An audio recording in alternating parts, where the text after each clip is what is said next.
अस्सलामुअलैकुम। बिस्मिल्लाहिर्रहमानिर्रहीम। शुरू करता हूँ अल्लाह का नाम से जो बड़ा मेहरबान और निहायत रहम करने वाला है। तो बंधुरा आज के जो আমরা 15 আগস্ট মানাচ্ছি এই দিনটার জন্য অনেক মেহনত করেছেন বাবা সাহেব, এত কষ্ট করে করে পড়ালেখা করে এই ভারতবর্ষকে আজাদি দিয়েছে ব্রিটিশের কাছ থেকে। তারপর ছিলেন মহাত্মা গান্ধী, তিনি বিখ্যাত একজন ভালো আমাদের জন্য योगदान দিয়েছেন। डॉक्टर আবুল কালাম আজাদ, डॉक्टर জাকির হোসেন খান, আব্দুল গফফার খান, এরা বড় বড় বড় এত योगदान দিয়েছে যেটার কল্পনা করতে পারবেন না।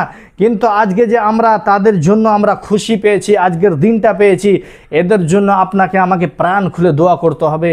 আর এরা এই দুনিয়া ছেড়ে চলে গেছে তো কী হয়েছে, কিন্তু এদের নাম এদের কাম আমাদের দিলে এখনও রয়েছে। তো এদের জন্য আমি হিন্দু, মুসলিম, শিখ, ইসাই, খ্রিস্টান যতগুলো ধর্মের মানুষ আছেন সবাই মিলে তাদের জন্য আমরা দিল থেকে দোয়া করব। জয় হিন্দ, জয় ভারত, জয় হিন্দুস্তান। আসসালামু আলাইকুম।